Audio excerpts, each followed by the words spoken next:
Se não quiserem vir aqui à frente. Se houver já alguém que queira perguntar, basta erguer o braço e começamos a conversa.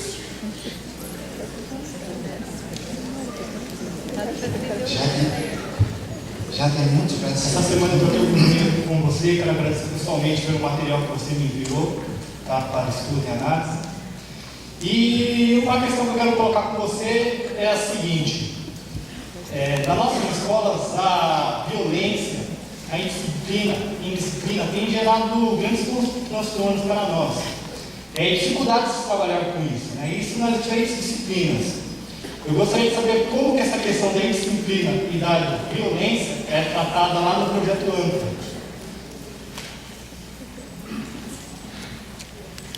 O projeto ANCA, para quem não sabe, muita gente não saberá, é a minha escola atual. Estou numa escola. Estou numa escola como voluntário, custo zero, 2 dias por semana. Quanto menos estiver, tanto melhor para a escola, para desenrolar, para trabalho, com a criança, com o professor.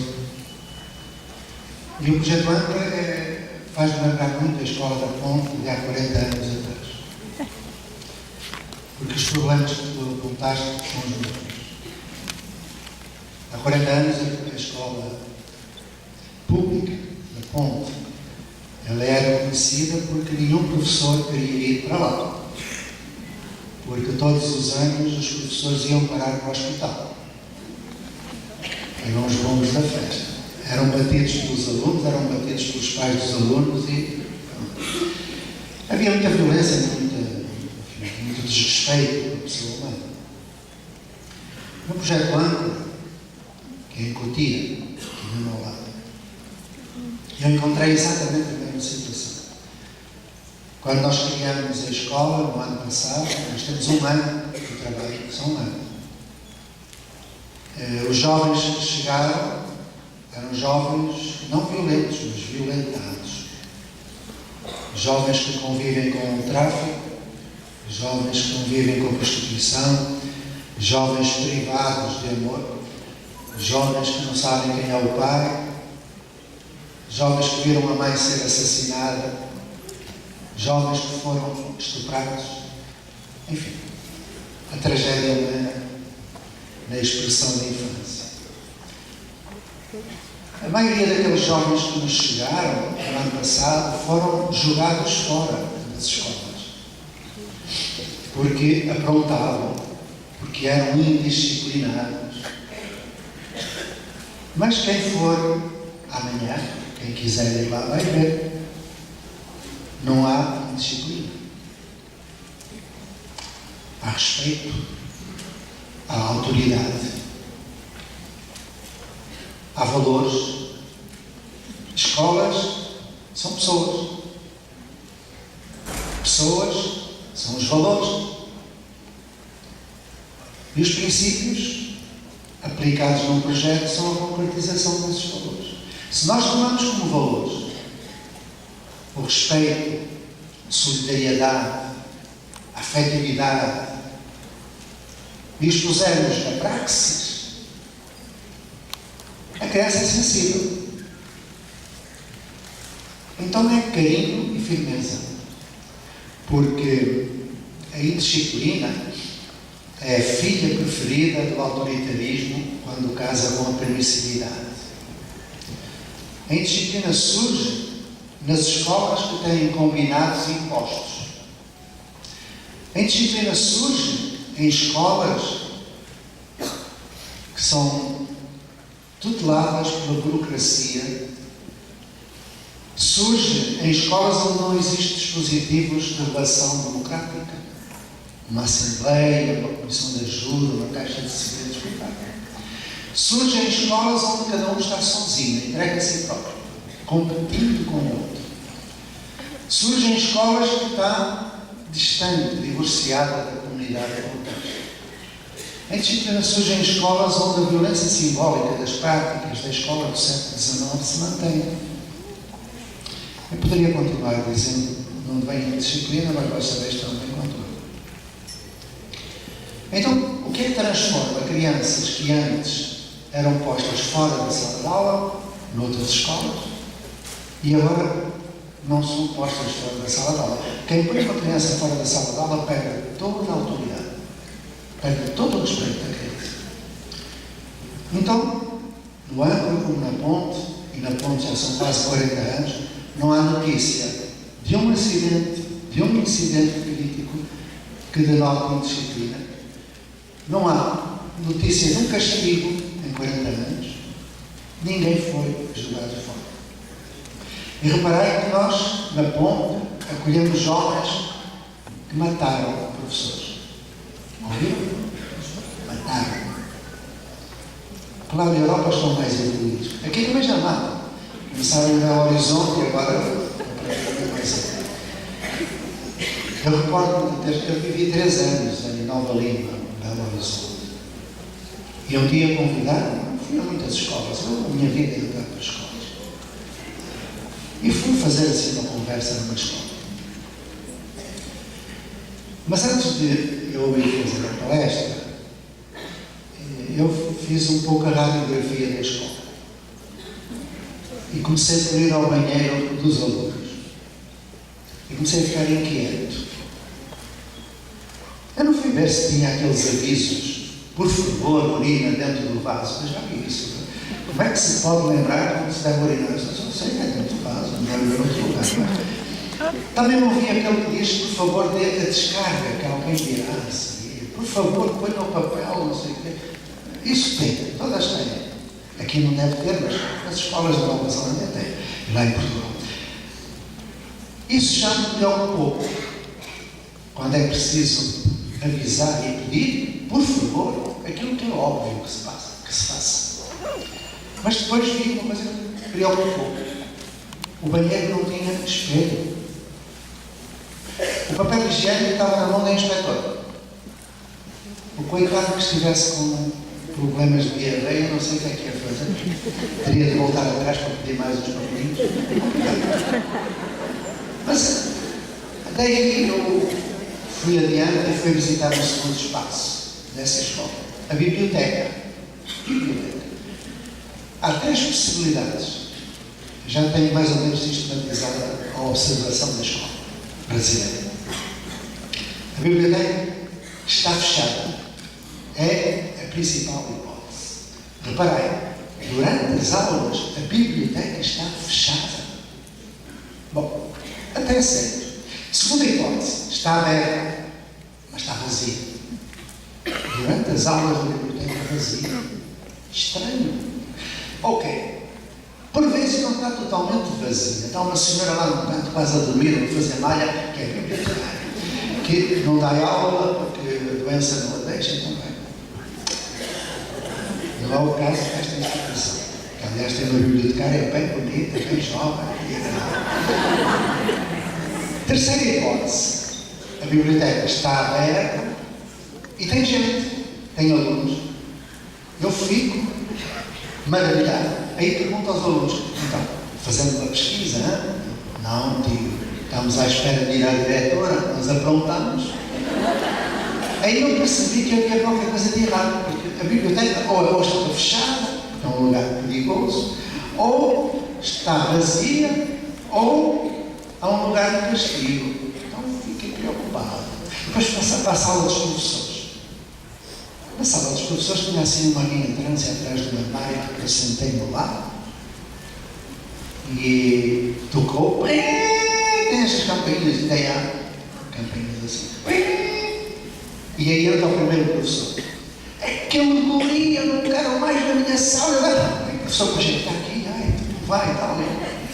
A seguir chega a segunda. Eu estou farto. Eu estou a contar os dias para ir para a aposentadoria. Eu estou o professor, pois está aqui. Era o mundo das lamentações, era só. Eu percebi, coitados daqueles professores. Mas mais ainda, antes da palestra fui pelos corredores, no intervalo. E vi tudo aquilo que não queria ver. De modo que eu fui para a palestra muito preocupado. E no final eu disse ao professor, olha, há qualquer coisa de errado aqui na escola. Preocupa-me algumas atitudes dos alunos e o cansaço dos professores. E a pessoa disse, não, isto aqui nós, quando precisamos, castigamos, mandamos embora se for preciso. Não é por aí que as coisas vão. Que é assim. Olha, que a violência vai chegar a uma linha. Não, professor. Um professor de educação física deu uma nota negativa a um aluno. O aluno chegou junto dele, espetou-lhe uma faca no coração e matou dentro dessa escola. Por que estou a falar disto? Porque não é prévio. E porque a questão da indisciplina é algo que nem deveria ser preocupação. Ela existe por múltiplos fatores, porque a violência que se exerce sobre esses jovens, ela não fica na porta da escola, ela entra com o jovem. E não adianta nada ter uma catraca, nem cartão magnético, nem câmara de vigilância, nem castigo. Não é por aí que se resolve. É pela concretização da prática daquilo que todos os projetos político-pedagógicos têm escrito. Hoje falamos sobre isso. Não há um PPP que eu tenha lido no Brasil, já li centenas, que não escreva lá: queremos um aluno autónomo, responsável, respeitador, cidadão. Que diabo? Então há qualquer coisa de errado.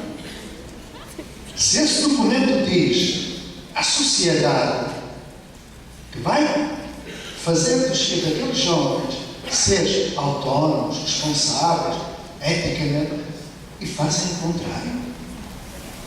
Porque será? Em última análise, para não estar a demorar muito, eu vou sintetizar numa expressão.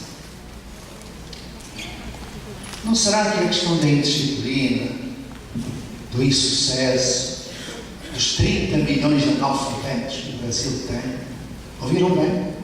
30 milhões! Eu hoje perguntava se algum educador consegue dormir tranquilo pensando nisto, ou se não é nada com ele.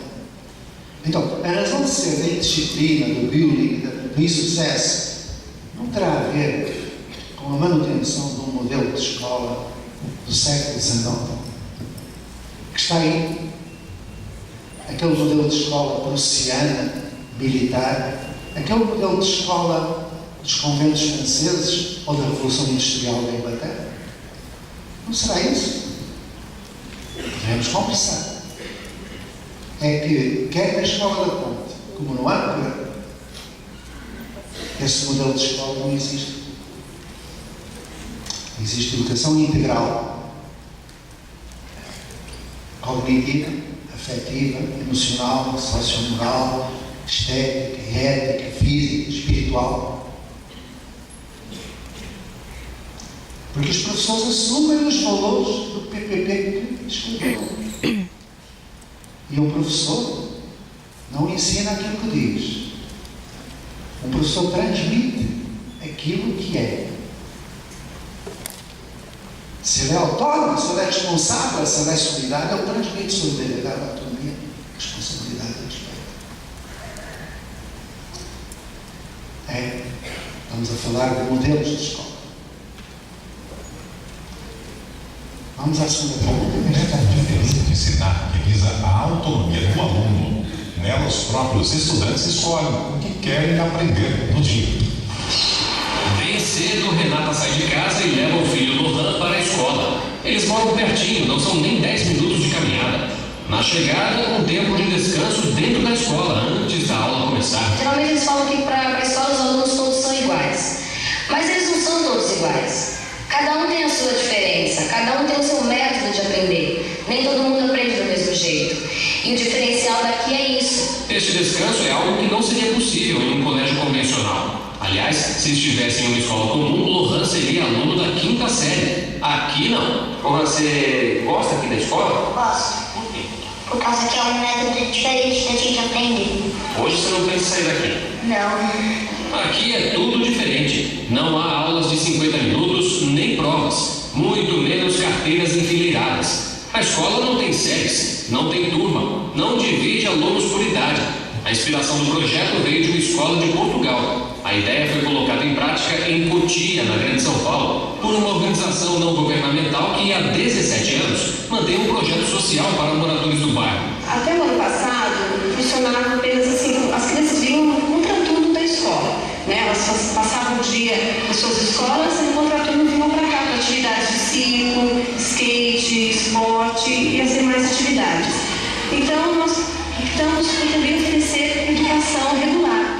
Então, elas passam período integral, portanto, meio período equivalente à escola e outro meio período à atividade social. São alunos que hoje estariam entre a primeira e a quinta séries do ensino fundamental. Quem é mais novinho ainda precisa de apoio da professora. Eles precisam adquirir esses valores, responsabilidade, autonomia, para que eles possam, quando virem pelo desenvolvimento, estudarem sozinhos, né? Saberem pesquisar, saberem buscar aquilo que eles precisam aprender. Com o passar do tempo, os alunos ganham autonomia, decidem com o professor qual será o cronograma daquela semana e seguem uma lista de aulas. A relação fica em um mural, onde os alunos escolhem a aula que querem fazer naquele dia, tudo com o acompanhamento de um tutor. Eu estou fazendo o planejamento do dia. Eu vou fazer adjetivos práticos, eu estou fazendo divisão com meus organismos, na chave. Todas as disciplinas são contempladas, não negamos em nenhum momento a elas o direito do estudo, pelo contrário, elas aprendem aquilo que de acordo com a idade muito mais, porque elas não ficam presas àquela série, aquele conteúdo específico determinado por um livro didático, né? Ela amplia seus horizontes, ela pode ver conteúdo até no ensino fundamental 2, com 8 ou 7 anos, não tem esse limite. Outro diferencial é que os pais podem participar do aprendizado dos filhos. Para mim, é importante estar acompanhando o estudo dos filhos. Como é que é para você a tua mãe estar junto acompanhando o seu aprendizado aqui?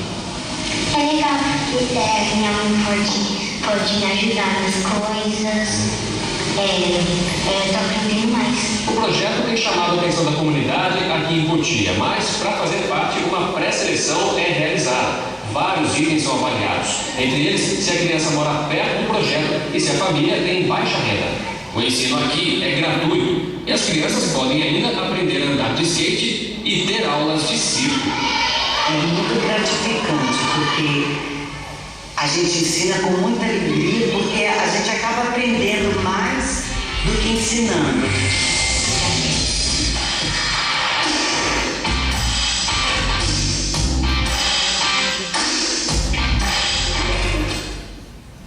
Outras informações sobre o método de ensino podem ser obtidas no site projetoancora.org. Não é uma escola portuguesa. Esta senhora que aparece no final, a escola tem, como sempre, uma tenda de circo. A nossa água, lá ninguém fica assim. Não estou a criticar, porque senão não teria aceito, mas ninguém fica assim. Ficamos todos vendo uns aos outros. À volta do circo tem vários ateliês, oficinas de mosaico, motonia, meditação, dança, culinária, matemática, português, música, tem tudo.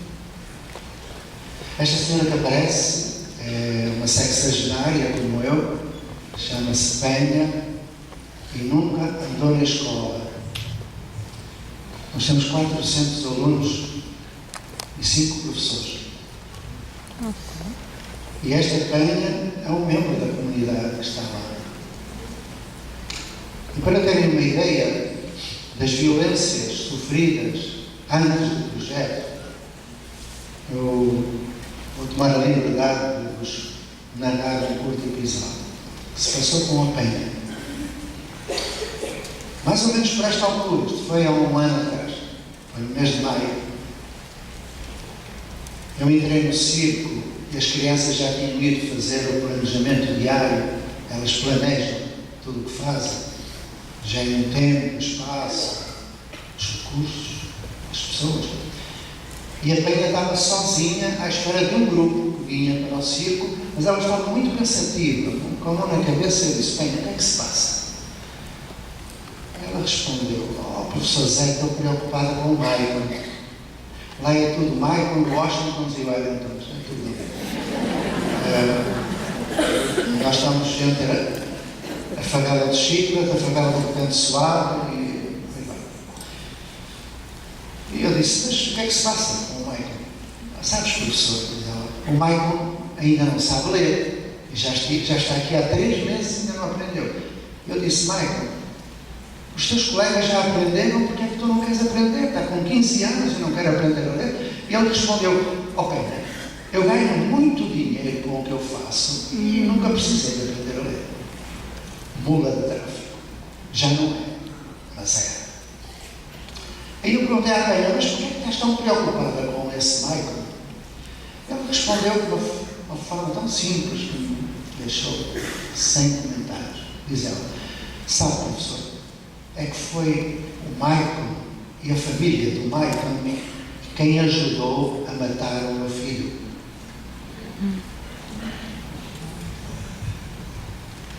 Para terem uma ideia da qualidade humana que nós temos ali. Eu posso contar mais um episódiozinho disto ou não? Permite-me? Sim. Então agora sou eu, o protagonista. Bom, estou brincando, protagonista nada. Nós trabalhamos na relação. Eu e os outros. Estava eu numa pista de skate, ajudando. E o Michael 2, outro Michael, resolve dar o pontapé e o burro a toda a gente. Bem, olhem para aquilo. Isto foi logo no início. Uma semana depois de começar, foi em fevereiro. Princípio de fevereiro. Eu vi aquilo e a reação foi agarrá-lo. Agarrei-o, chegou, tentou soltar-se, eu apanhei. Xingou-me de nomes que eu nem conhecia, para mim, olhou assim, foi uma desesperada. Tentou pontapear, eu cuidei, ele ficou todo encolhido. Agora vou contar quem é esta figura do Michael 2, que é para perceberem o resto do episódio que é breve. Michael 2, 11 anos, corpo de 5 ou 6 anos com barriga proeminente de subnutrição. Não conheceu o pai. Pelos vistos foi assassinado na prisão enquanto ele estava no ventre da mãe. Aos 2 anos estava em casa com a mãe, entraram 2 encapuçados com 2 fuzis e mataram a mãe à frente daquela criatura. Nossa Senhora. Foi para casa de uma vizinha e acabou no hospital em estado de coma, que o companheiro da vizinha espetou-lhe com a cabeça contra a parede várias vezes porque ele chorava. Aos 5 anos foi para casa de um tio que estuprava jovens e as punha na prostituição. E com 5 anos ele viu as coisas mais hediondas que podem imaginar. Ele fala de todas as posições de relação sexual que possam imaginar e muito mais. As coisas mais sórdidas que possam imaginar. Aos 7 anos foi para a casa do avô e foi violado. Não controlava os esfínteres, não. O esfíncter não. Quando eu agarrei, o cheiro dele era fezes, urina e suor. Estava todo sujo, todo borrado. Portanto, ele tinha todo o direito de bater em toda a gente, de chegar a toda a gente. Mas não podia fazer isso, porque eu o respeitava e toda a gente o respeitava. Quando eu consegui acalmar-se, e demorou, eu fiz sinal a toda a gente para sair. E todos foram embora da pista de skate. Aqueles jovens têm skate, kart, natação, têm tudo, de graça. Quando todos foram embora, eu voltei para mim, porque eu tenho autoridade, não sou autoritarista, tenho autoridade, eu sou adulto, eu sou professor. Não confundam as coisas. Uma coisa é estatuto de professor, outra coisa é estatuto de aluno. Quando se fala da ponte, pensa-se que é o oba-oba, toda a gente faz o cana, não, é a escola mais organizada, mais estruturada, mais disciplinada que eu conheço. Então eu voltei para mim e agarrei as mãos e sentei-me no chão com ele. Ele estava ofegante ainda e ele olha no chão. E assim esteve, olhar para o chão muito tempo. Até que levantou o olhar, olhou para mim, olhou à volta, não viu ninguém, olhou outra vez para mim e disse: Tio, posso fazer uma pergunta? Podes. Eu posso dar um abraço? Eu não esperava aquilo. Ele não me deu um abraço, ele esmagou-me. Foi um amplexo ali tremendo, aquele cheio a suor e a fezes, mas aquela criança agarrada a mim, tremendo, teve muito tempo agarrada a mim. Eu fiquei muito emocionado. Entretanto, ele acabou de dar esse esvagamento, não é? E separou-se e estendeu as mãos. Eu dei as mãos de novo, já estávamos de pé. Aí ele tirou a mão direita e fez assim: posso fazer mais uma pergunta? Faz. Por que foi que o tio chorou quando eu lhe dei o abraço? Nós temos que estar inteiros. Nós temos que estar incompletos, freirianamente incompletos, mas inteiros. O professor não ensina o que diz, transmite o que é. E um professor, vou dizer, professor que eu não quero, porque aquilo que eu ia descrever não é professor, é um empregado da educação. Ok. Mais perguntas? E também trabalhamos com um sociograma, não dividimos os alunos nem por série e nem por idade. E tenho um grande apreço pelo teu livro, que é O Caminho da Inclusão, que eu acho muito bacana. Pior que a indisciplina é ter esses alunos de inclusão em escola convencional. Como é que lida com isso? Qual é a tua experiência? Olha, é uma experiência de infância. Se alguém sabe o que é exclusão escolar e social, eu sei. Perdoai que ocupe um minuto com um breve bosquejo autobiográfico para começar a resposta. Nasci numa favela. As maiores favelas não estão no Brasil. A maior está na cidade do México, a segunda em Pretória. No Brasil é a 20ª da nossa, onde eu vou estar daqui a uma semana. Nasci numa favela e hoje orgulho de ter nascido numa favela. Sabem qual é a origem da palavra favela? Se não souberem, depois se quiserem pergunta que eu explico. Então, nasci numa favela, o meu pai foi preso, a minha mãe morreu de exaustão do trabalho, os meus companheiros de infância morreram todos antes dos 35 anos. As minhas companheiras de infância foram todas prostitutas e morreram com sífilis e outras doenças. E eu fui para a escola e num grupo de 68 alunos de quarta série fui o único que continuou a estudar. Porém, antes de estudar, trabalhei desde os 4 anos de idade. Por isso é que eu sou um grande adepto do ECA.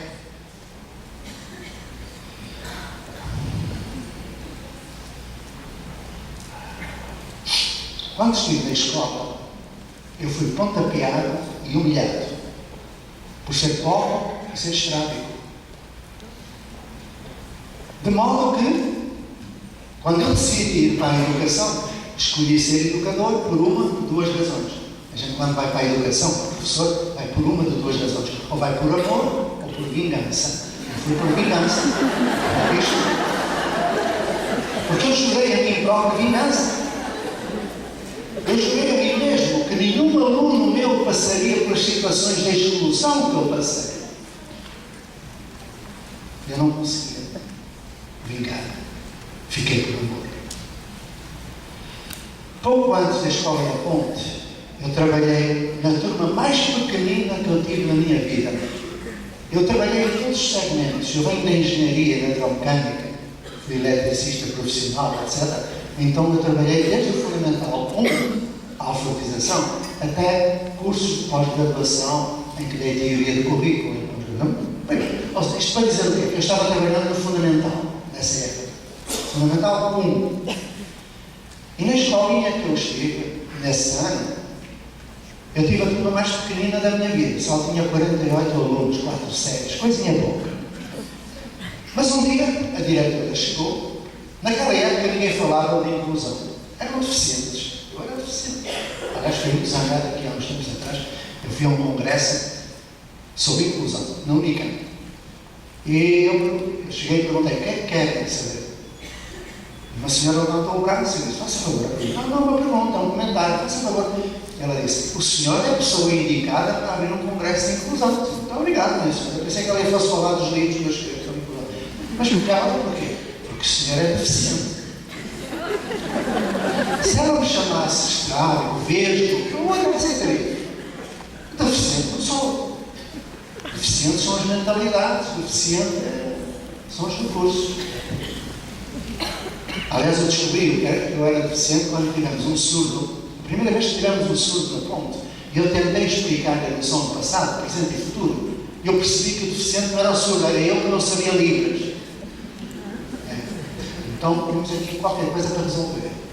Bom, estava eu com os 48 e entrou a diretora e disse: Sr. Chico, o senhor é um privilegiado, agora só tem 48, mas eu trago-lhe aqui um que lhe vai dar mais trabalho do que a escultura toda. Eu disse: mas quem é? É um deficiente. E entrou um moço de 13 anos a olhar para o chão. Olha, é o Teixeira, é autista e é perigoso. Ele arrancou os brincos da professora, rasgou-lhe as orelhas porque ela se aproximou dele e quis falar com ele. Bom, eu não sabia que era um autista. Naquela época era tudo deficiente, não havia necessidades especiais, né, essas coisas que agora inventaram. Mudaram os nomes, mantém-se tudo igual, mas mudaram os nomes. Então, o moço entrou, foi lá para o fundo da sala, uma sala imensa, assim, 3 cadeirinhas de cadeiras, e que eu pensei: vou ver o que é um autista. E fui lá um dicionário velhinho, autista. Fiquei a entender mesmo. Fui ao processo, realmente ela era perigosa. Eu tinha adquirido uma professora. Eu calhava. Como é que eu vou fazer? Fui ao quadro negro, dividi em 4 partes e passei matéria de trabalho para cada uma das séries. Dá para ir para 10 minutos de trabalho e aí vou eu até ao fundo da sala. O dito autista estava lá no fundo. Quando eu me aproximei aí, 1 metro dele, ele começa a ter um movimento candular. Eu lembrei, ele é perigoso. Depois, alguém a se pegar para ele. As mocinhas todas a trabalhar. Aí ele olhou para mim, baixou outra vez. E eu dei mais um passo e ele voltou e eu voltei para trás. Então, andei naquele pai velho, senti-me ridículo. Eu vim para a secretária, pus a mão na cabeça: o que é que se passa comigo? Aí, eu tinha secretária nessa época. Eu dava aula nessa época. Eu não sabia que não se podia dar, então dava. Preciso dar muitas aulas para se compreender que não se pode dar aula. Eu sou português e dava mais tempo. E nessa época eu dava aula. E acreditava naquilo. E tenho orgulho de ser professor tradicional. Eu fui professor tradicional. E tenho orgulho de ter sido. Eu prefiro um professor tradicional que ensine dando aula do que um pseudo-inovador que não ensina com esses construtivismos esquisitos cá para ele. Certo? Criança não é cobaia e merece respeito. Então, quando eu me sentei na secretária, esta cabeça não parava. Entretanto, passaram uns 10 minutos e de repente, aquelas ideias. Eu compreendi que eu não tinha um autista na sala, tinha 49 autistas, ou 50 que eu também era. Estávamos todos sozinhos. Autismo social, estávamos todos sozinhos. E eles viradinhos para mim, eu viradinho para eles. Aí eu fiquei a pensar: há qualquer coisa de errado aqui. A seguir, aconteceu aquilo que toda a gente aqui, agora vou repetir uma coisinha de hoje, toda a gente aqui já pensou. Nessa época, eu dava aula e vinham inspectores e formadores ver como é que eu dava aula, que diziam que eu dava aulas muito bem dadas. Não sei, não quero ser tão arrogante como vaidoso, mas era exemplo para outros. Porém, no fim de cada ano, dando eu boas aulas, havia alunos que reprovavam, que não aprendiam. Eu perguntava: se eu dou aulas tão bem dadas, por que é que há alunos que não aprendem? Claro, disseram: sabe, esse aluno não tem ambiente cultural em casa, o pai é analfabeto, a mãe bebe muito, não tem livros, já não é, são pobrezinhos. Não... Ok. Esse aluno ele tem maturidade cognitiva. Ninguém me dizia aquilo que era a razão de ser o insucesso, da reprovação. Que pode haver razões de ordem socioeconómica, sociocultural. Pode haver. E as razões de ordem socio-institucional. Ou seja, de repente eu descobri uma coisa que me deixou confuso. Se eu dava boas aulas e havia quem não aprendesse, era porque eu dava aula. Tão simples. Se eu dava aula e eles não aprendiam, era porque eu dava aula. E aí o chão fugiu-me debaixo dos pés, porque eu só sabia dar aula, eu só sabia fazer aquilo. Daí vinham 3 hipóteses. Ou eu continuava dando aula, sendo hipócrita e criminoso, porque eu tinha conscientizado aquilo. Eu acho que ninguém que se conscientiza vai continuar dando aula. Segundo, mudava de emprego, era livre, era coerente. Terceiro, procurava Só que eu não sabia fazer mais nada sem saber dar aula. Isto para falar da inclusão. É que quando, numa escola que está preparada segundo o modelo tradicional, se introduz um diferente, um incluído numa sala, o professor vai sentir o que eu senti. Primeiro vai sentir preocupação, porque eu dava lá à turma ou trabalho com ele. Depois vai se sentir angustiado, porque nenhum professor é insensível. Depois vai se sentir incompetente. Depois vai dizer, eu não tenho formação para isto. Trazei um especialista. E aí vem o especialista. E senta-se com a criança, desqualificando o professor, chamando de incompetente. E com a criança, à parte, discriminando, excluindo. Eu estou cansado do faz de conta da inclusão. E se tu lês o livro, tu vês que tem 10 capítulos com sugestões para se fazer a escola que seja efetivamente inclusiva. É muito difícil, sabes? Porque tem a ver com a reelaboração da nossa cultura pessoal e profissional. Tem a ver com o exercício de direitos humanos. Tem a ver com a formação de professores. Pois é. Com a formação de professores. Então, inclusão é uma palavra que inventaram em Salamanca em 1994 e que depois disso apenas serviu para enfeitar teses de doutoramento. Não existe. Porque a inclusão, para além de ser em relação àqueles que do rosto, do corpo, da mente, tem um sinal da diferença, é a inclusão para os 30 milhões de analfabetos que nós temos. E dos 4 milhões que estão fora da escola. Sabiam disso? 30 milhões de analfabetos que são aqueles que entram no primeiro ano, na primeira série, e têm uma professora, dentro de uma sala, de 50 a 50 minutos, e a professora faz aquilo que pode com aquilo que tem e faz muito. Só que há uns que não acompanham. Não acompanham. E que não acompanham, vão para a classe de reforço, de aceleração. Também deve haver de freação, porque aquilo está mais rápido antes de freados. Então, temos aqui um problema. É que aqueles que não aprendem, normalmente são os indisciplinados. E os indisciplinados são postos fora da sala. Vão para a diretora, vão para o processo disciplinar e expulsos. São expulsos, analfabetos, sem diploma, sem condições de vida digna. Eles são expulsos aos 10 anos. Aos 20, aparecem-nos aí na estrada com um fuzil apontado à vossa cabeça. Inclusão social. Se a escola não serve para isso, não serve para nada. Quando se fala apenas de 3 ou 4% de são, eu cresci com uma minha cunhada que não controla os filhos, não controla a barba, não diz uma cultural. Vivi com ela 32 anos. Sei o que é ser diferente na família.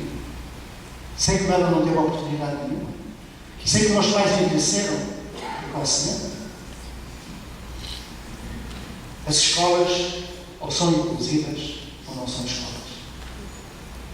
E para serem inclusivas, não podem manter o modelo que nós temos desde o século XIX. Já o Caetano de Campos, ouviram falar? Médico, Caetano de Campos, preocupado com a exclusão, ele escreveu um relatório. O relatório acabava dizendo isto. A causa de tanta ignorância, de tanta exclusão, é só uma. É que nas escolas que nós temos, continua-se dando aula, relacionando, memorizando. Caetano de Campos, relatório para o Império em 1887. A Princesa Isabel. 140 anos depois, quase. Continuamos. Anísio Teixeira, 1930. Escola de professor que lecionando, aplicando prova, é coisa do século passado. Do século XIX. Educação inclusiva não existe. Educação é educação. Agora, há professores que, dentro dos seus limites, das suas fragilidades de ser humano, fazem o que podem. Mas inclusão só vai acontecer quando o professor deixar de ter uma profissão solitária para ser solidário.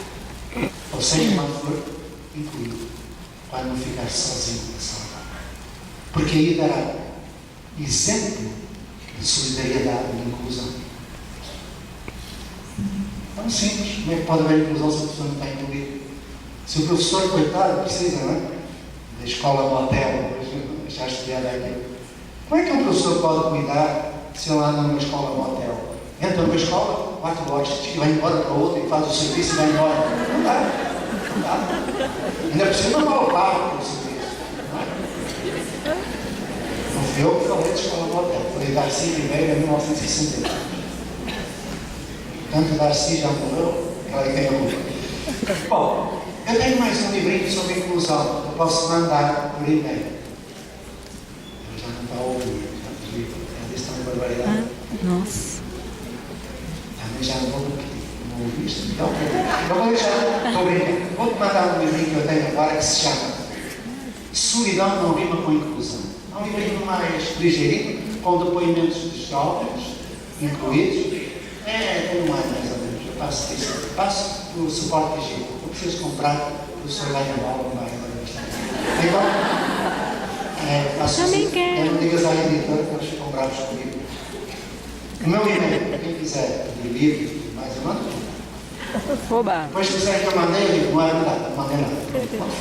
Já me mandaram muitos e-mails das editoras. Então, professor, você anda para aí a distribuir os livros, sim, a gente não vai. Eu não sei, quero que as pessoas leiam.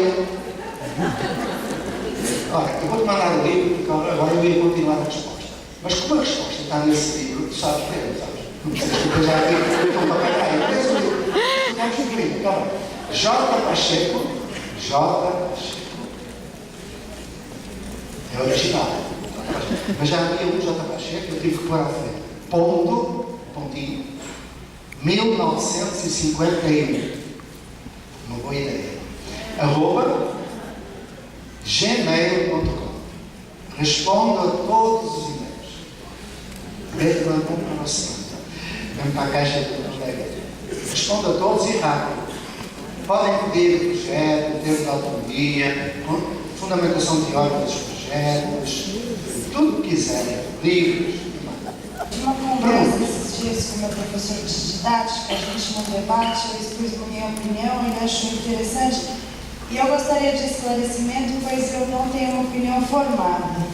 Que hoje em dia tem uma busca incessante pelo construtivismo, uma negação muito declarada pelo ensino tradicional.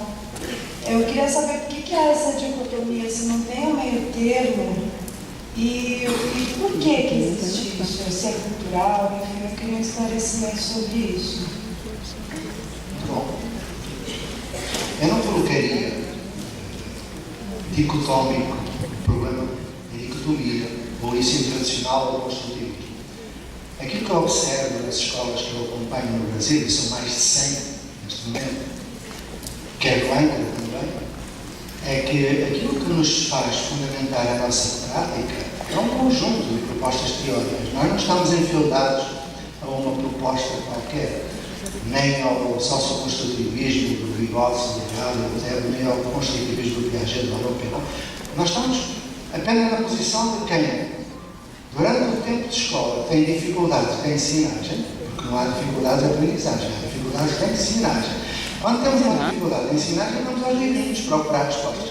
Se ela está no Valão ou no Perron, a gente vai lá e pega. Se não está, nós fiquem mortos lá no cemitério, que não queremos saber disso por nada. Aliás, eu acho estranho que nós ainda estamos a tentar introduzir nas escolas contributos de há 100 anos. Montessori é um fóssil. Dewey, 1960, outro fóssil. Para que é que a gente vai? Não, vamos utilizar os materiais de Montessori, isso é outra coisa. E mais ainda, é que esses construtivismos nunca foram propostos por ninguém que tenha criado essas teorias. O Vygotsky era psicólogo, nunca trabalhou com criança. O Piaget era biólogo. Teve 2 filhos e um matou-se, suicidou-se. Olha que grande educador. Então tem que ser um pouco. É verdade.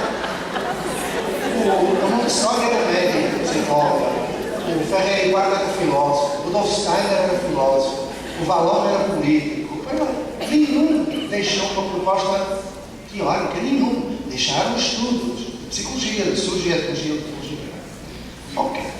Então eu não coloco a questão entre os bons são os construtivistas, os maus são os do ensino tradicional. Não. Aliás, quando se pretende inovar, inovação é tudo o que é inédito, viável, as palavras, e tem valor. Quando se pretende inovar, tem que se perceber que temos que partir das pessoas que elas são. Estas professoras que falaram aqui são professoras que têm 20 e tal anos de escola tradicional. Em 4 meses deixaram de dar aula, ter série, ter prova. Porquê? Porque viram as vantagens. Agora, perguntar se elas são construtivistas. Eu quando vou a uma escola me dizem: esta escola é construtivista. Dizem: sim, olha, eu sou corintiano. Não sou da arabista, não sou. Sou portuguesa. Bom, mas brinco com isso, não é? É aquilo que eu chamo de fundamentalismo pedagógico. Uma vez fui a uma escolinha, uma professora disse: sou construtivista. Disse: mas porquê que diz isso? É que eu tenho um problema. Deve ter. Ela disse: no ano passado eu estive num curso sobre a Ferrero e aprendi umas coisas sobre a alfabetização muito bonitas. Sim. E foi-me entregue uma turma de alfabetização. Disse: ótimo não, diz ela. Eu pratiquei o construtivismo da Ferrero e os alunos não aprenderam a ler. Eu disse: foi. E de quem é a culpa? Perguntei. E ela: a culpa? Sim, de quem é? Ela: eu não sei. Eu sei, é da Ferrero. As pessoas têm umas coisinhas, ligeirinhas, e pensam que podem mudar. A mudança em educação é extremamente lenta. Grandes metas, pequenos passos e bem fundamentados. Eu estou cansado dos construtivismos de Catarina. Estou cansado do interiorismo de nós. Estou cansado de alguns waldorfianos que, em vez de fazerem o Rudolf Steiner, fazem o contrário. E bem vai. Mas também estou cansado do ensino tradicional. E há 40 anos deixei de trabalhar no ensino tradicional. Porque passei a aprender.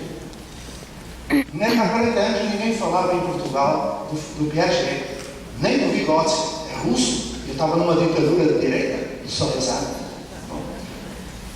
Mas nós conseguimos, através de alguma intuição, de alguma humildade científica, de algum profissionalismo, compreender que o modelo de escola tradicional não funciona. Não? Hoje, tu dizia, nós estamos com alunos do século XXI e professores do século XX a trabalhar com o século XIX. Isso não pode dar bom resultado. E não adianta nada não ter computadores na sala de aula. Só reforça o que está errado. Se esse modelo tivesse certo, nós não teríamos 30 milhões de analfabetos e um IDEB de 6, que é miserável. Eu quero um IDEB de 10. Todos os alunos brasileiros podem aprender tanto ou mais que os outros que estão na frente. Porquê é que não aprendem? Porquê é que há a reprovação? Porquê é que há a exclusão? O modelo tradicional, lógico, é seletivo. É seletivo. Faz darwinismo social e forma bonsais humanos que só pensam na matemática e no português da matemática não tem coisa. Ok. Então eu não coloco a questão antagónica, não. Eu apenas peço aos professores que pensem. Professor é um intelectual, crítico e reflexivo. Que pensem. Se estão a trabalhar dentro do tradicional, que me digam, por exemplo, o nome de um autor, de um pedagogo, de um teórico, de um embasamento, de uma evidência científica que fundamenta a existência da alma. Alguém sabe? Um autor, uma teoria que fundamenta a existência da alma. Eu espero. E espero sentado porque não há. Alguém sabe o que é que uma aula tem 50 minutos? O Roger. Sabe? Quem sabe? Então não tem. Alguém sabe o que é a distinção entre avaliação e classificação? Alguém sabe que uma prova não prova nada? Eu posso provar isso. Aliás, prova é um momento de má educação. Não posso provar isso. Se me perguntarem, eu explicarei. Repara, eu já sabia que ia chegar a este ponto, mas a culpa é dela. Eu fez a pergunta e agora. Depois, viram-se no final, eu nem vinha falar disto. Olha, meus amigos, o que eu vou agora dizer a seguir vai ser dito não por um jovenzinho utópico, que já fui, xiita. Eu era todo virado para centrar a aprendizagem da criança. Estão a ver? O São Borges, o São Nilo, o São Paulo. Para mim era não diretividade absoluta. Eu era um gênio. Eu era um xiita. Até que um dia eu percebi, não tem nada que estar centrado na criança. Inclusive, eu, Ferrier, esses todos são. Mas sabe lá o que dizem? Não sabe. Mas também não tem que estar centrado no professor. A questão é essa. Leiam Freire, a frase mais célebre dele, ele diz que aprendemos uns com os outros, mediatizados pelo mundo. Então, se é uns com os outros, o centro não é o aluno nem é o professor, é a relação. É a qualidade da relação. Tão simples. Então, o que eu vou dizer não é um jovenzinho utópico que vai dizer, é um velho com mais de 40 anos de chão de escola, continua no chão da escola. E desculpem a arrogância, mas eu não estabeleço a distinção categórica entre ensino tradicional e construtivismo. Eu apenas peço para pensar e perguntar se um professor existe para preparar projetos para os alunos ou se existe para construir projetos com os alunos. Primeira pergunta. Segundo, se um professor existe para fazer planejamento de aula ou existe para ensinar o aluno a planejar.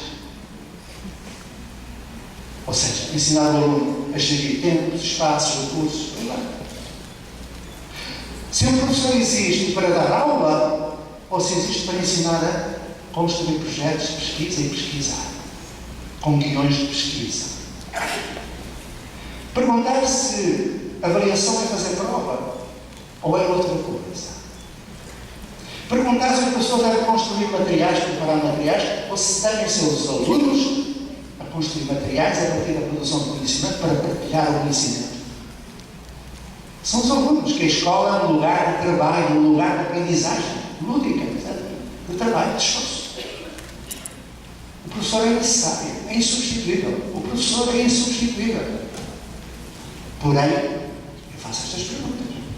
E peço que pensem. Só isso eu peço. E que depois de pensar, tirem conclusões e façam aquilo que considero que é justo e necessário para que todos os alunos aprendam tudo. Porque estes alunos que não aprendiam nada, que apareceram ali no vídeo, que vinham para a escola do ano para um ano atrás sem saber ler nem escrever aos 13 anos, hoje estão a estudar os conteúdos do 8º e 9º ano, quando estão alguns com a idade quarta, terceira. Porquê? Qual é o fundamento científico da existência de série? Qual é o fundamento científico de haver educação de infância fundamental 1 e fundamental 2? Qual é o fundamento científico de haver uma unidade de corte? Qual é o fundamento científico de haver uma carga horária? A carga é coisa de género, não é coisa de género. Carga, delegacia, aluno invadido. Tudo nos comporta para um modelo prussiano de escola. E nós continuamos com isso. Então, o antagonismo é entre tradicional e construtivismo. Eu tenho muitas reservas em relação ao construtivismo. Muitas. Embora tenha lido tudo do Piaget, tudo do Vygotsky, com certeza. Mas é muito mais útil ao brasileiro, em vez de ler Piaget, ler Lauro de Oliveira Lima, por exemplo. Ouviram bem? Lauro de Oliveira Lima, que faleceu há 3 meses atrás, e não apareceu uma linha sequer nos jornais do Brasil, porque o brasileiro parece do síndrome do vira-lata, o que vem de fora é bom, o que está dentro não presta. E esse homem, para mim, só foi um dos maiores educadores do século XX. Ninguém fala dele. O maior piagetiano da América Latina, Lauro de Oliveira Lima. Eu fui à casa dele, eu conheci-o, e as crianças do Âncora fizeram uma homenagem, em julho do ano passado. E quando ele recebeu o baú carregado de prendas, de ofertas, de presentes dos alunos do Âncora, a filha dele disse, num e-mail, o meu pai está a ler as cartas das crianças e a dizer, o Brasil não me conhece, mas as crianças sabem quem eu sou. Em vez de ler Dewey, lê Danísio Teixeira. Ao invés de ler Montessori, lê Agostinho da Silva. Lê Denise da Silveira. Lê da Maria Nilda, das escolas vocacionais de São Paulo, da Americana e da Natais. Lê Helena Antipov, Cecília Meirelles, as notas crónicas da educação, que eu não encontro em nenhuma faculdade de pedagogia. Aqui deve haver, mas não tem nada. Eu não encontro os livros do Lauro na faculdade de pedagogia, mas tem lá os livros do Piaget. Os fósseis da Europa tem. O Paulo Freire dizia num livro, na Pedagogia da Esperança, dizia o seguinte: o educador brasileiro deverá deixar de nortear a sua reflexão pedagógica. Norte. Deve suriar a sua praxis. Paulo Freire, ouviram falar? Eu nunca vi dentro de uma escola Paulo Freire. Tem? Então vem para cá para aprender. Quando eu fui ao Unicamp, eu percebi que não estava lá nem em espírito. Porque há um fenómeno muito típico do brasileiro. Desculpa que hoje estou assim. É que para além da morte, dão-lhe uma segunda morte, que é a morte da memória. Ouviu falar de Florestan Fernandes, Lourenço Filho, Fernando Azevedo. Querem que eu continue com a lista? Porquê é que pensam que eu estou no Brasil? Porque o Edgar Morin, quando esteve aí em São Paulo, acabou a sua palestra dizendo: o futuro da educação está no Brasil, é no Sul. E está. Tem os melhores teóricos que eu já conheci. Tem os melhores professores que eu já conheci. Eu conheço o mundo quase todo. Conheço aquilo, São Miguel, Redimir, conheço tudo. Eu andei a Europa toda, depois aquela praga lá na escola de ponta, eu fiz mandar. Então, eu nunca vi gente com tanta competência, tanta capacidade no Brasil. Também nunca vi tantos palestrantes como no Brasil, mas isso é outra história. Então, prefiro pensar nos bons. Isto é muito maniqueísta, mas é mesmo. Então, minha amiga, pensa, sente e age em coerência com aquilo que tu concluís. E certamente que és uma pessoa tão mais inteligente do que eu, mais jovem, e vais descobrir que não há antagonismo, que a inovação assenta na tradição e que é a partir da tradição que tu vais construir a inovação, seja ela qual for, e ela é sempre multireferencial. Estuda o Gilles Deleuze, teoria rizomática, e vais ver o que eu quero dizer. Edgar Morin, teoria da complexidade. Vai lendo isso porque é importante conhecer. Vamos à outra demonstração. Eu também não gosto de aulas expositivas. Eu sou professor há 13 anos, mas sou de família de operários e, para mim, sempre você tem que produzir alguma coisa no final de um período X. Um professor, quando termina o semestre, você vê, bom, e aí, o que o aluno aprendeu de fato? Eu dei uma prova para ele, foi bem, foi mal, não sei, mas para o professor fica aquela coisa, será que realmente o cara aproveitou aquilo? E aí fico me perguntando durante alguns anos disso e às vezes sim, às vezes não. Aí lendo alguns livros, eu entrei em contato com a aprendizagem baseada em problemas de uma universidade lá do Canadá. E é utilizada aqui no Brasil bastante na área da saúde.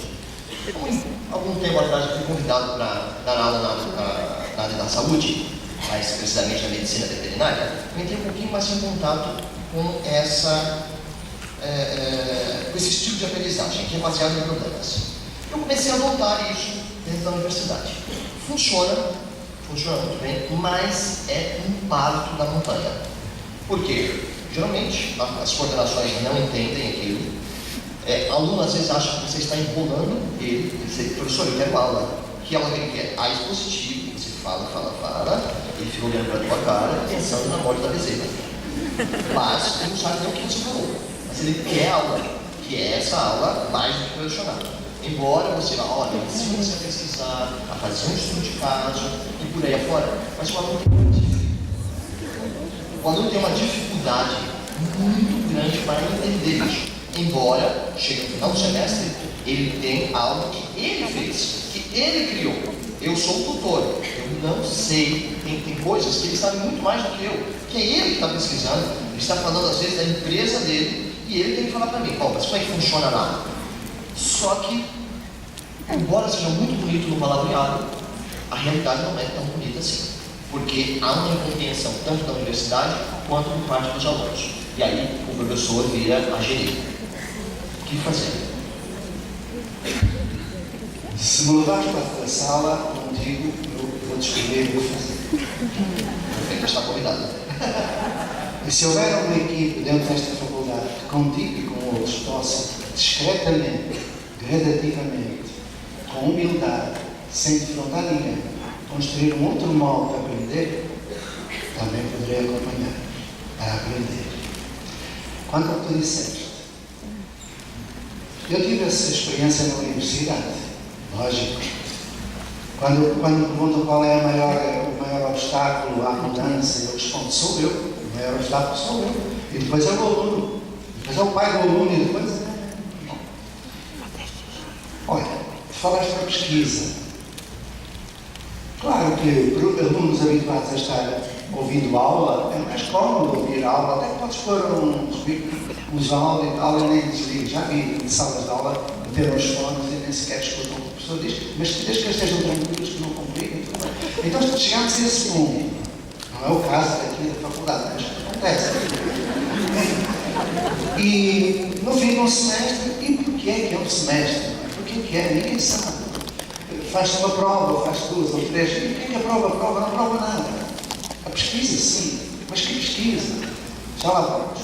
Quanto à prova, uma vez faço esta afirmação que a prova não prova nada, e é um lugar de tal educação, eu posso explicar porquê. Não prova nada, e eu provo já que ela não prova nada. Vai levantar o braço, quem sabe fazer raiz quadrada, por favor, mas eu vou levar o papel para fazer. Fazer o quê? Ninguém levanta o braço, ou um ou outro, são pessoas de matemática. Percebe? Agora reparem. Houve um tempo, no ensino fundamental, que todos nós fizemos uma prova que estavam lá raízes quadradas para a gente resolver. E resolvemos. Porque se não tivéssemos aprendido raiz quadrada, não teríamos feito fundamental. A pergunta é, na prova, provaram que sabiam, mas aprenderam? Não sabem porque não aprenderam.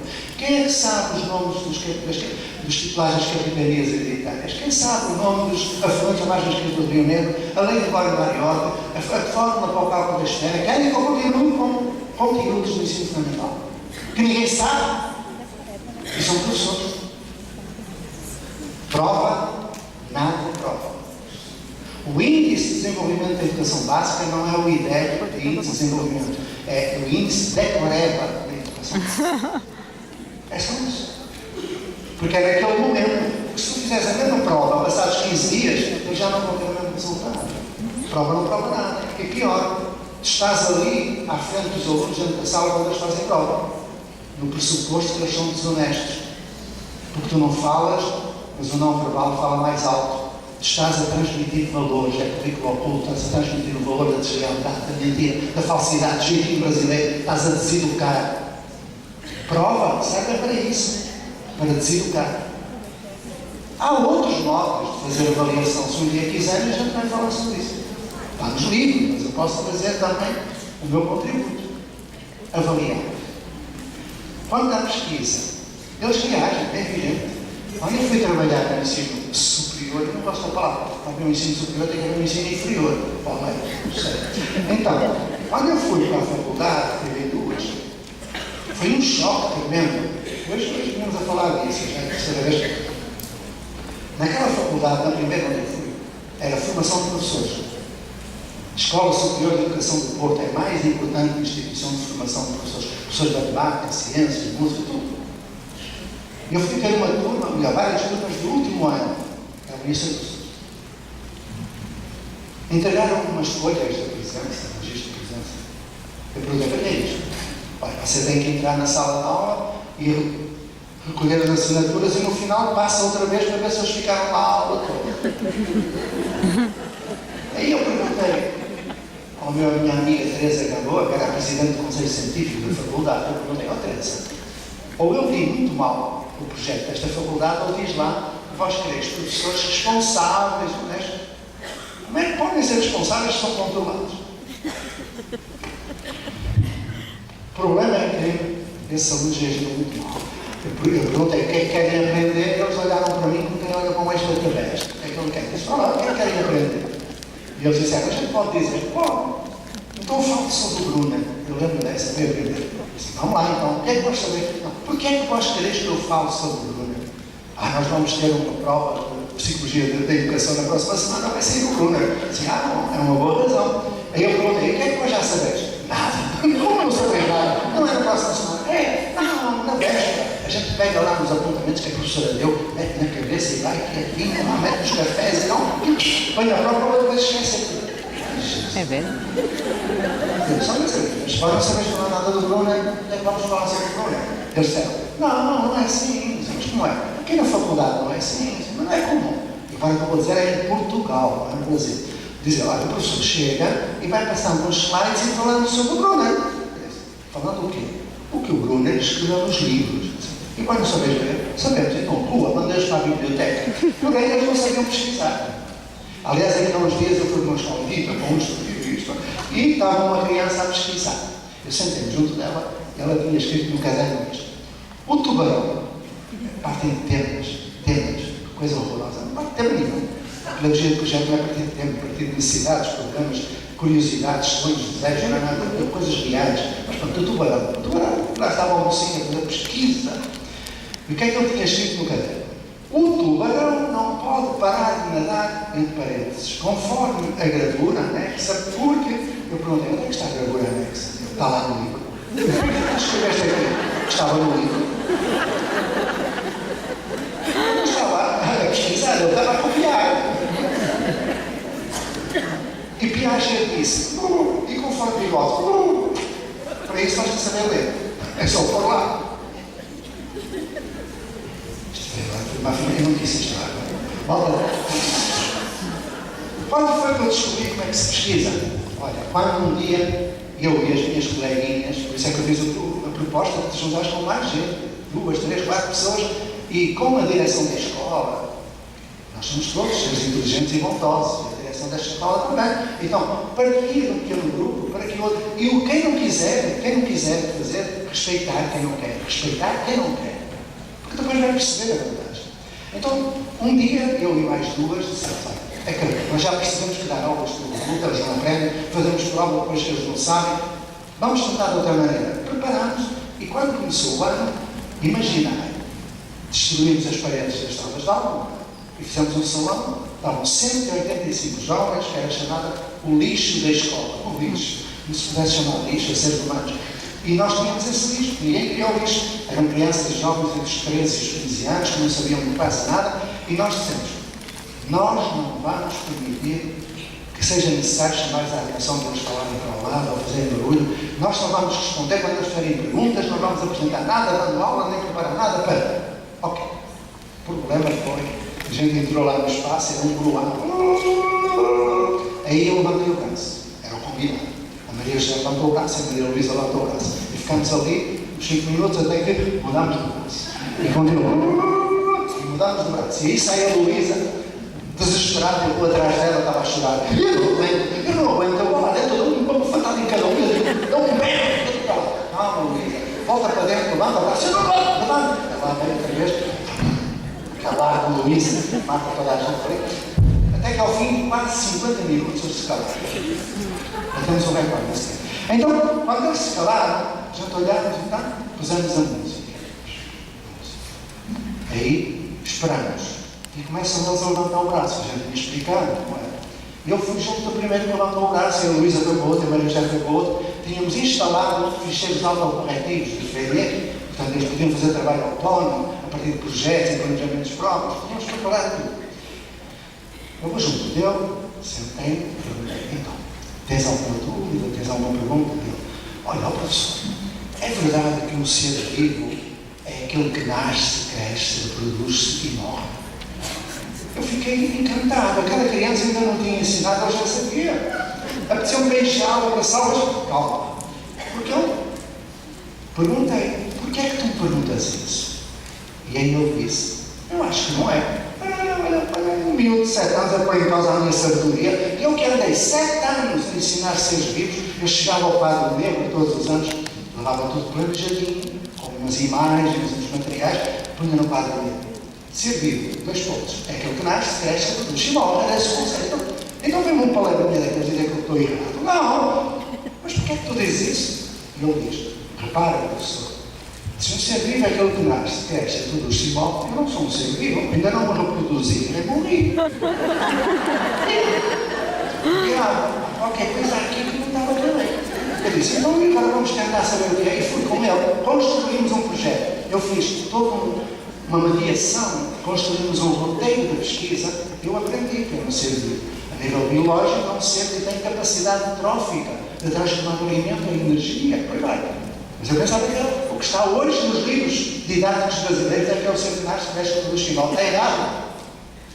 Essas pessoas ensinam isso. Logo a seguir, uma menina levantou o braço. Eu já estava traumatizada, mas fui lá junto dela. E ela diz, professor, é verdade que as árvores respiram pelas folhas? Porquê é que perguntas isso? E ela, olha, eu estive a estudar a fotossíntese. É verdade que foi a absorve o dióxido de carbono, elas explicam todo o processo. Mas agora, claro, professor, eu não concordo com isso, mas é que eu não concordo, achei paciência. Diz, agora, se as árvores respiram pelas folhas, digam-me lá, onde é que respiram as árvores no tempo em que não têm folhas? Estas ficam asfixiadas. Outra vez, vou procurar hoje, depois de fazer um projeto com essa criança e com outras, eu sei por onde respiram as árvores, quando não têm folhas, eu sei. Gosta de saber? Onde respiram as árvores, mas não têm folhas? Não? Querem saber? Façam um projeto. Então, não tem o peixe, ensinar a pescar.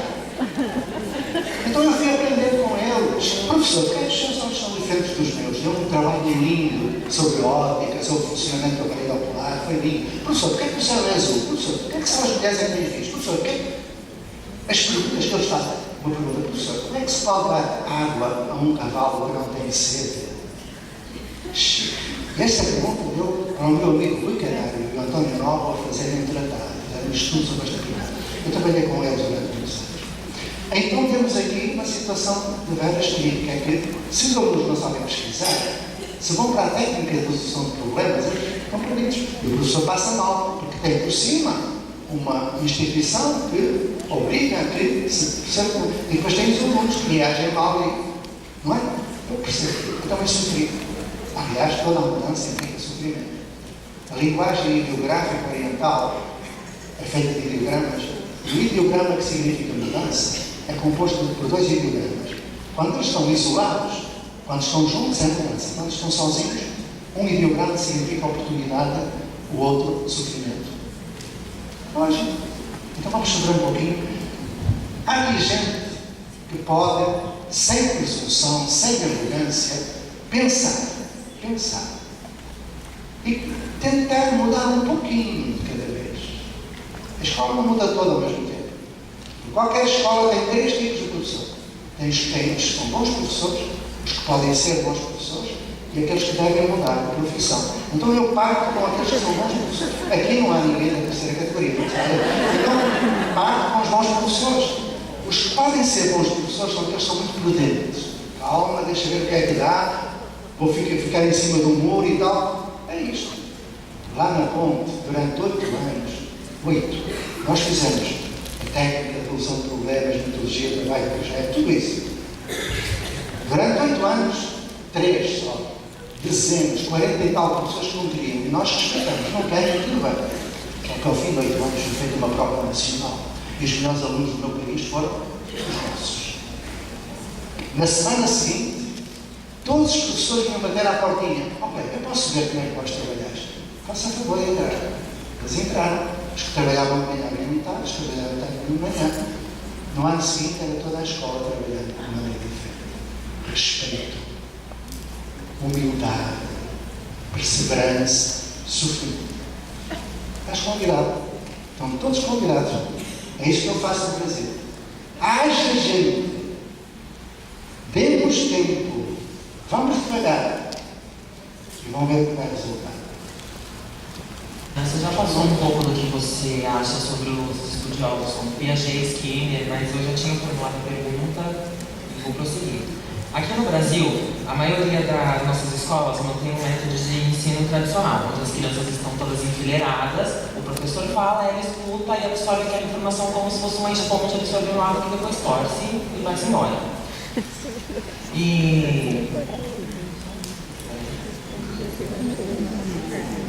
E a gente estuda hoje na faculdade todos esses pensadores, como Pavlov, Skinner, Keller, Piaget, até mesmo Paulo Coelho. A questão do professor, sendo que a gente tem que seguir algumas regras impostas pelo nosso governo, que indicam o que a gente deve fazer, sem que a gente possa mudar para fazer uma escola como essa que a gente viu o vídeo. Sendo que a nossa questão de educação é sair da educação infantil, onde a gente tem a liberdade de estar com os nossos amigos sem estar em fileira, expor as nossas ideias e sair desse modelo de educação infantil para uma escola onde a gente vai estar em fileira, não pode ir para o lado para conversar com um amigo, tirar uma dúvida e tem que ficar ouvindo só o que o professor fala. E o governo, quando ele fala que vai mudar o estilo de educação, ele manda para a gente uma porcaria de uma apostila que não tem conteúdo nenhum.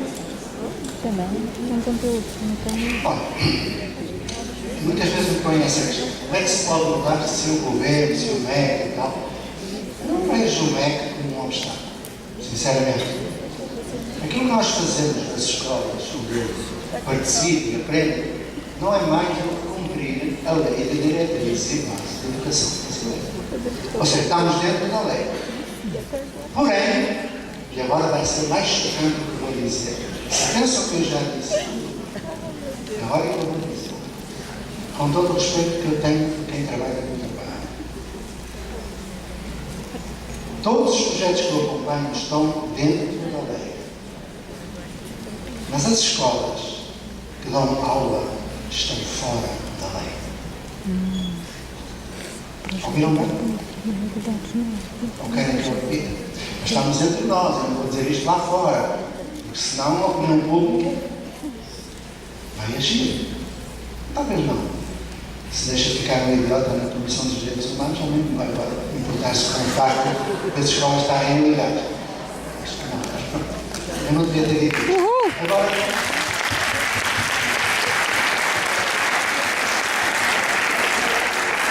muito triste, porque essa escola que tu falaste, ela presume preparar para a cidadania, mas não se prepara para, educa-se na cidadania. E porque não se educa na cidadania, nós vemos que eles vão para o aeroporto xingar os jogadores do time se eles perdem no jogo, mas não vão para a rua exigir que os fichas sujas saiam do governo.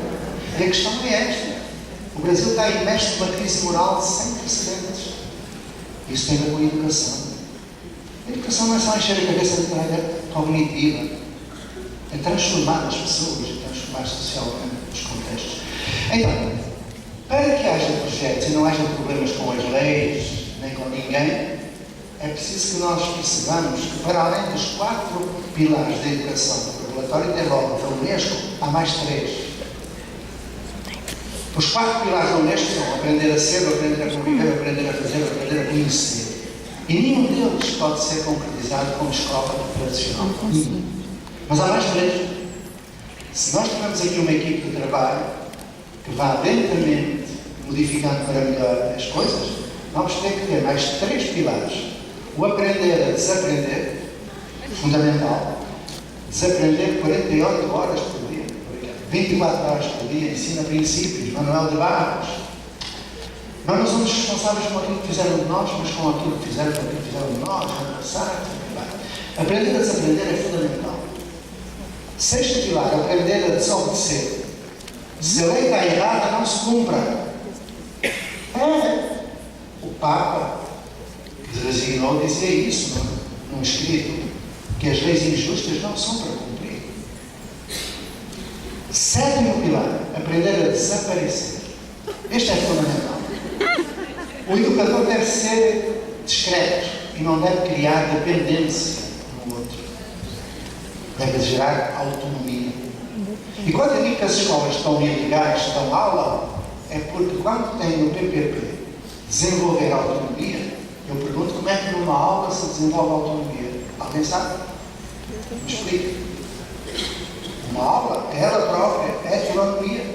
É o professor que escolhe os conteúdos. É o professor que escolhe o lugar, a sala, o tempo, os 50 minutos. Tudo bem. Onde é que está o espaço de liberdade do aluno? Não, mas na minha sala não. Na minha sala eu até deixo falar. Até os deixo falar. Há um problema sério. O problema não é o MEC.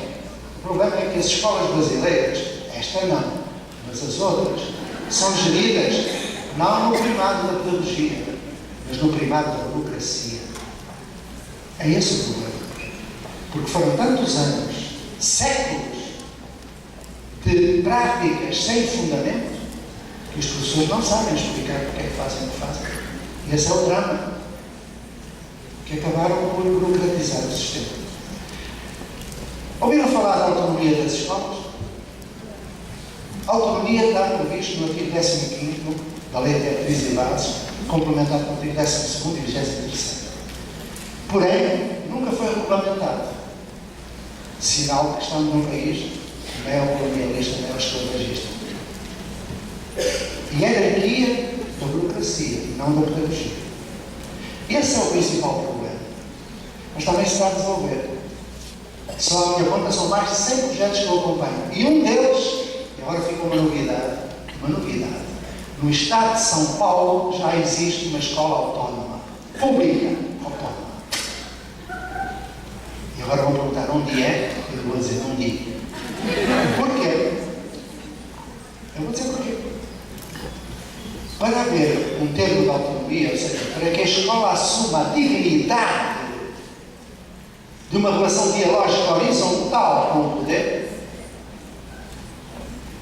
em que assuma a responsabilidade pelos efeitos do que faz, tem que haver autonomia. Tem que haver um espaço de liberdade responsável. E essa escola conseguiu, ao fim de 7 anos, construímos toda a jurisprudência a partir das leis que existem. Foi votado um decreto na variação da prefeitura e foi aprovado por unanimidade. Depois, segunda fase, consulta pública, foi aprovado. Terceira fase, Conselho Municipal de Educação, parou. Porque uma escola pública autónoma é mais barata. O custo do aluno ano nessa prefeitura é de R$3.250. O custo do aluno ano médio no Brasil é de R$5.200. É o segundo aluno mais caro do mundo. E temos o político mais caro do mundo. E temos os ideias mais baixos do mundo. Bom, ok. Parou o Conselho Municipal. Qual foi a razão? É que a escola ia ser mais barata. Com autonomia, as escolas podem criar cooperativas de produção de merenda escolar, podem criar cooperativas de transporte escolar, e há uma coisa no Brasil chamada as máfias do transporte e da merenda escolar. E se não gostam de ouvir isto, não são brasileiros. É preciso admitir que a educação está nas mãos dos burocratas e das máfias. Eu vou parar por aqui, senão ainda me expulso, que eu sou estrangeiro. Mas é assim, meus amigos. Porque no Brasil é muito mais fácil do que em Portugal. Vocês nem imaginam o que nós passamos lá na ponte. Olha, fizemos um esforço tão grande, um sacrifício tão grande para resistirmos ao poder público, que eu tive de ser prefeito da minha cidade, coisa que eu nunca imaginei. Só que o nosso prefeito, aqui não é, mas ele lá era um coronelista do diabo. Aquilo era tudo um nepotismo. Toda a prefeitura era o filho, era a filha, era a sobrinha, era a tia, era a prima, era o rei do quarto, e não queria que nós fizéssemos o que estávamos a fazer, porque nós estávamos a gerar autonomia, liberdade, responsabilidade. E tentou acabar connosco, nós acabámos com ele. Hoje, foi perfeito. Imagina o sacrifício. Aqui não é preciso isso. Os prefeitos são pessoas ótimas, os secretários de educação são maravilhosos. É verdade, a maior parte dos meus amigos brasileiros são secretários de educação ou ex-secretários de educação. Eu dou bem com eles. O MEC tem lá gente maravilhosa, a Jaqueline Moura, eu trabalho com ela no Mais Educação. Um projeto fantástico do tempo integral. Não é escola integral, é tempo integral. Sabem o que é, sabe? Metade do dia, matemática, português, história. Mas se disso, na outra metade é capoeira, mais artes, mais arte. Coisa horrorosa. Que é que eles perguntaram, mas não acha que se deve fazer escola integral para tirar as crianças da rua? Eu disse, não, deve levar as crianças para a rua. A rua não é do traficante, é do cidadão. Ah, mas há riscos. Há riscos nada. Ah, mas é... E depois eu perguntei, mas porquê é que é 4 horas ou 8 horas? E perguntei, porquê é que há férias? Alguém sabe. Porquê é que as escolas fazem férias? Alguém sabe. Porquê é que há ano letivo? Alguém sabe. Não me digam o que é que está na lei. Eu pergunto, porquê é que está na lei? Lógico. As leis têm que ter um fundo moral, têm que ser bondosas e ter lógica. Lê do Immanuel Kant, está lá tudo. Então temos aqui um problema. Se os hospitais não fecham para férias, ou fecham? Os hospitais fecham para férias? Não fecham. As igrejas fecham para férias? Não. Então as escolas fecham, a Senhora dos Céus ficam suspensos até o regresso. Deixam de pensar, deixam de aprender. Então nós temos que perceber que quando as leis estão corretas, a gente cumpre as leis, quando não estão, transgredir. Porque o problema não é a lei de direitos e bases. O problema é as regulamentações. Aqui há dias eu estava lá no Angra com uma senhora da Secretaria de Estado. Maravilhosa criatura, maravilhosa. Só que eu disse, ela dizia, tem que fazer assim. Eu perguntava, porquê? Porque está na resolução. Mas isto contraria a lei de diretrizes. Pois é. Mas então porquê é que decidiram isto? São os vereadores. E eles são pedagogos. Não, então não cumpram. Ponto. E ela, mas tem que cumprir que eu sou funcionário. Eu quero lá saber. ginástica, eu não faço. Ah, mas tem que fazer assim. Não tenho, não. Explica-me porquê. Há um tempo atrás eu estava no MEC. Foi complicado aqui. Para acabar agora por causa das deixas que falaste. Estava no MEC. Eu tinha ido no carro até ao MEC. O MEC sabe o que é? Ministério do Ensino Público.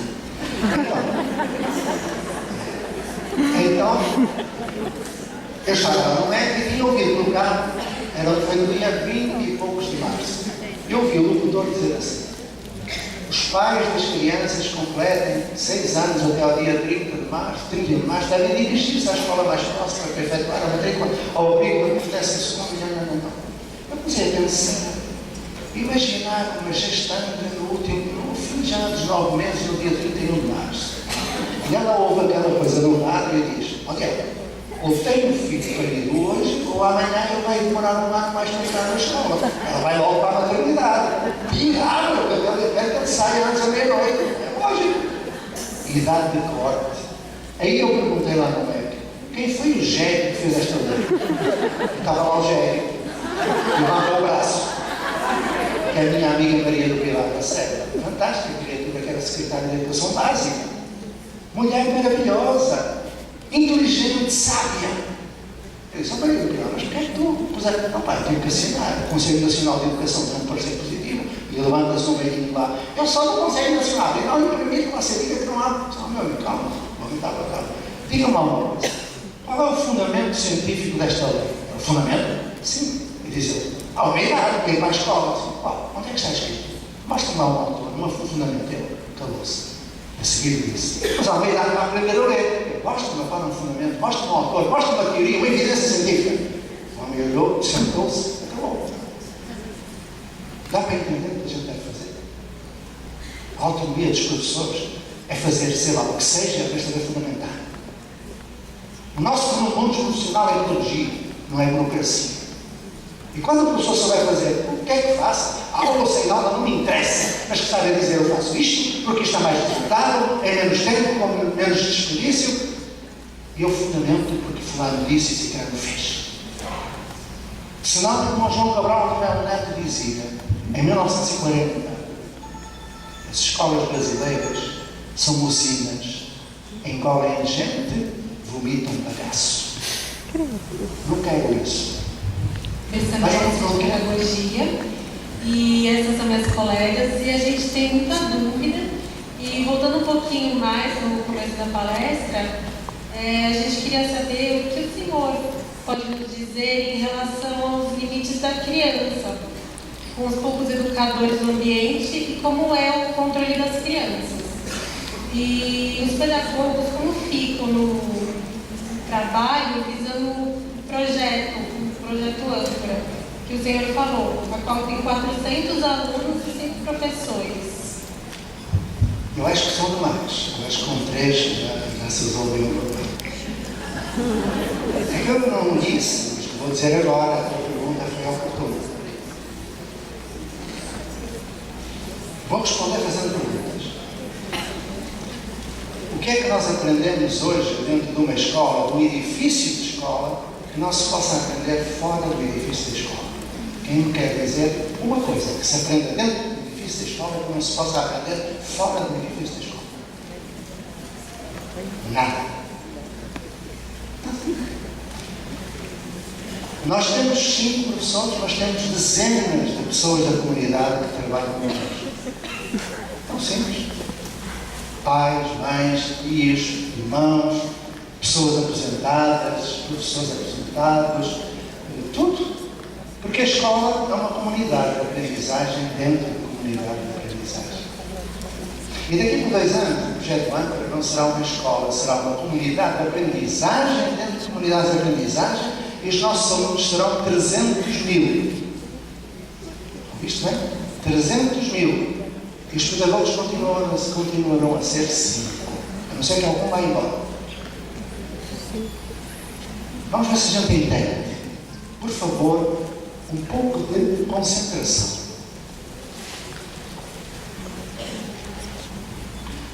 Se nós conseguirmos, estamos prestes a conseguir ao fim de 1 ano e 2 meses, ou 3 meses, Que as crianças entendam que nós estamos ali para aprender com eles tudo o que está na grade curricular nacional, mas também tudo o que é currículo de comunidade.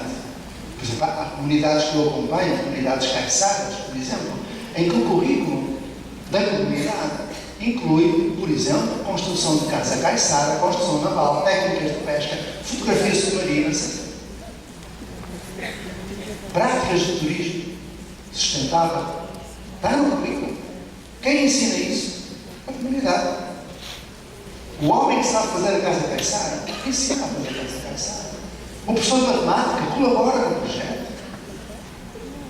Mas não colabora dentro de uma sala de aula, que sala de aula é coisa do século XIX. Trabalha em qualquer lugar e tempo. Porque não basta a criança estar em contato com a informação. Essa coisa das novas tecnologias é muito mal contada. Não basta o contato com a informação, é preciso o adulto que faz a mediação para haver construção de conhecimento. O professor é indispensável. Mas não é dentro de um edifício de escola, é dentro de uma sala de aula, a toque de campainha. Isso era no século XIX. Aprende-se dentro da escola, como se aprende na praça, na igreja, no centro cultural, na land house, em casa, na padaria. Aprende-se em qualquer lugar. Basta que se perceba porque é que se está a aprender. Porque é que se aprende. E os projetos têm que ser partindo de realidades sociais para haver transformação social. Eu vou dar um exemplo para ser mais concreto. Estou a escolher um exemplo. Olha, do âncora. Temos um problema. Junto à escola, há um córrego, e quando chove mais, o esgoto entra nos barracos da favela. Fica tudo sujo. Pegam todos os vez. Isso é um problema que está para resolver há 20 anos. Nós vamos resolvê-lo este ano. E as crianças vão participar e vão aprender com os técnicos e com os residentes a matemática, as ciências, a geografia, a história, e vão fazer transformação social. Dentro do edifício da escola, também. Mas cá vai um projeto, que agora me lembrei. Cá vai. Há 30 e tal anos atrás, quando eu era prefeito da cidade, chegaram à ponte 7 jovens da FEBEM. Sabem o que é FEBEM? Escoltados por 2 policiais de fuzil. Mais uma técnica de tribunal cheia de processos. Mais uma psicóloga cheia de processos. A psicóloga voltou-se para mim e disse: o senhor é diretor aqui da escola? Somos todos diretores. Não, mas quem é o diretor? Somos todos, meu senhor. Faça favor. Olha, é que nós estamos aqui os 7, disseram que vocês podiam ficar com eles, porque as outras escolas nenhuma os aceita. Mas eu porquê? Veja lá, eles estão entre os 13 e os 18 anos. Pouco sabem, mas olha, andam todos no tráfico. Vão para a construção civil, mas depois resolvem fazer um assalto e são presos e vão para a FEBEM e andam nisto. Pior é que um deles já matou. Ai sim, sim. E os outros? Os outros andam na prostituição, é uma coisa horrorosa. Mas se você pode ficar com eles, que a gente ouviu dizer que esta escola é que aceita, com certeza, faça favor. Eles entraram. Ficaram os 2 policiais com um fuzil e só podem ir embora. Não, estamos aqui. Não, vão embora. Eles lá foram, ficaram dentro do ônibus com um fuzil apontado. Até parecia a guerra de Iraque. Ok. Eles entraram e eu disse: venham cá, por favor. E quando eu digo a alguém: venham cá, por favor, eles têm 2 hipóteses de reação. Ou fazem aquilo que eu digo, ou fazem aquilo que eu digo. Portanto, normalmente escolhem fazer aquilo que eu digo. E vieram, sentaram-se à minha frente. É autoridade. Sentaram-se à minha frente e eu perguntei: o que é que querem fazer?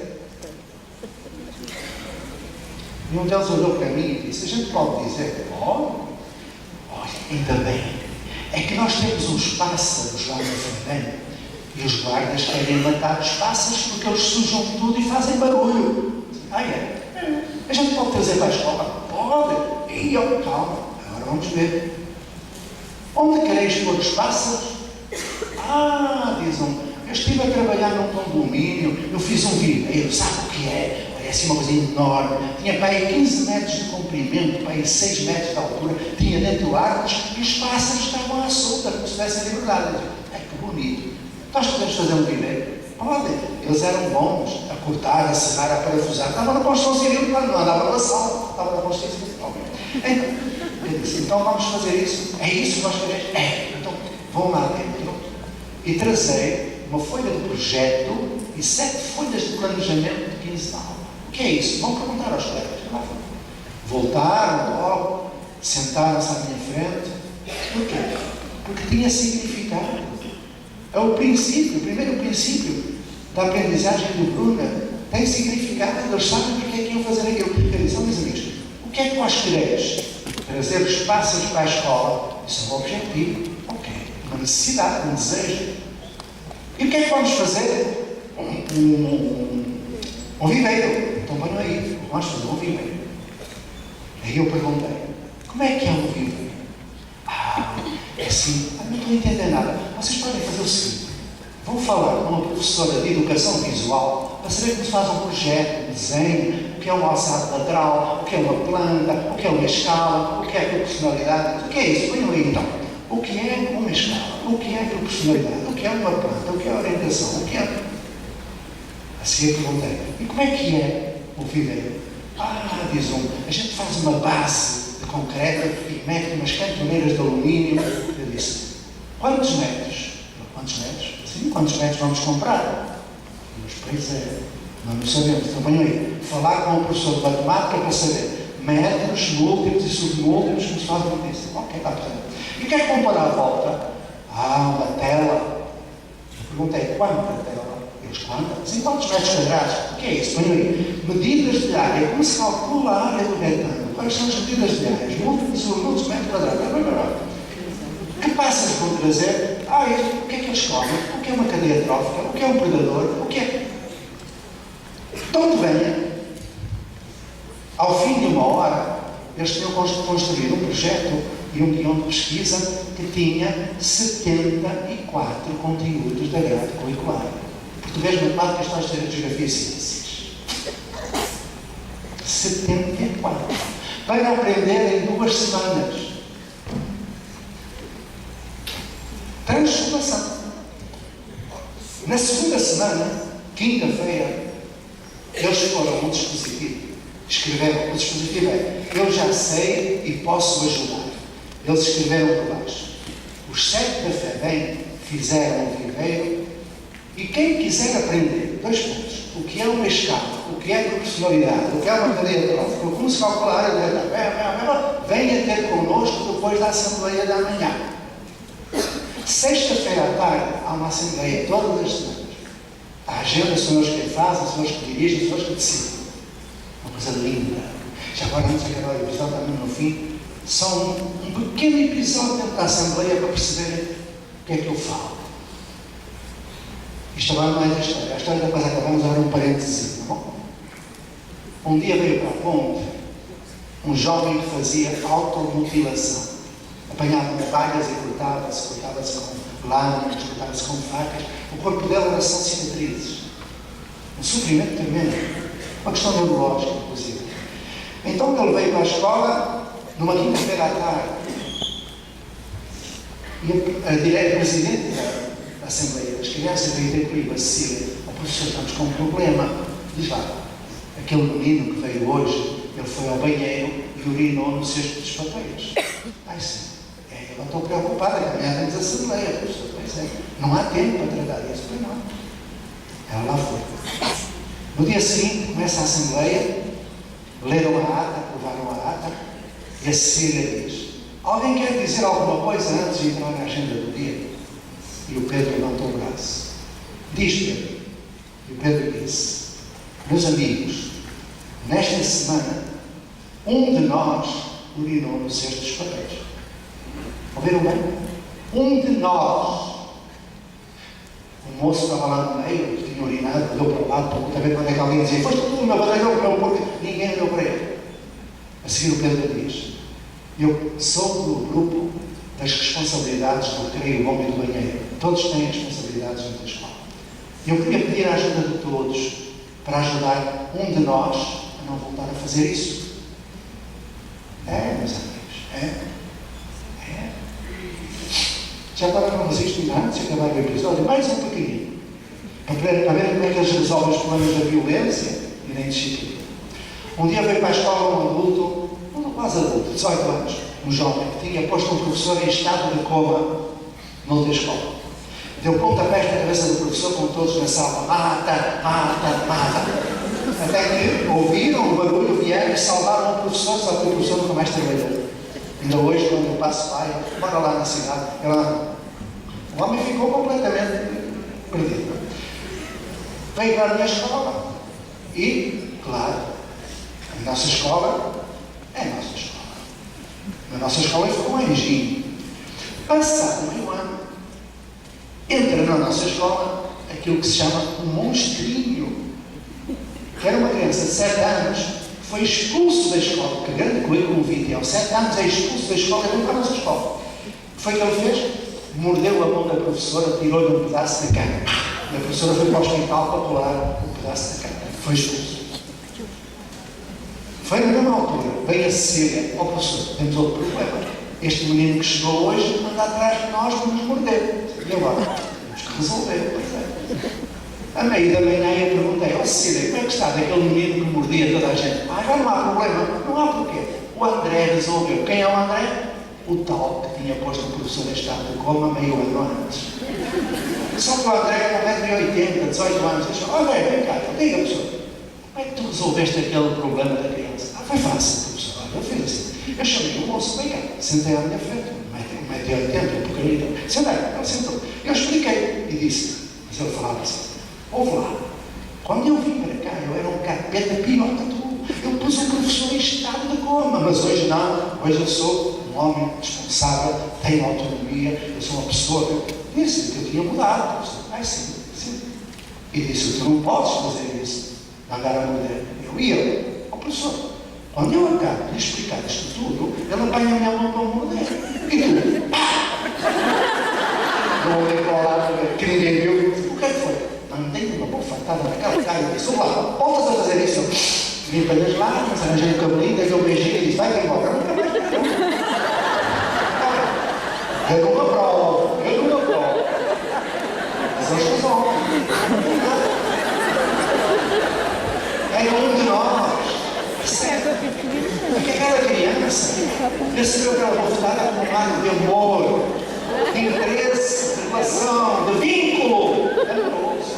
Agora acabando a história.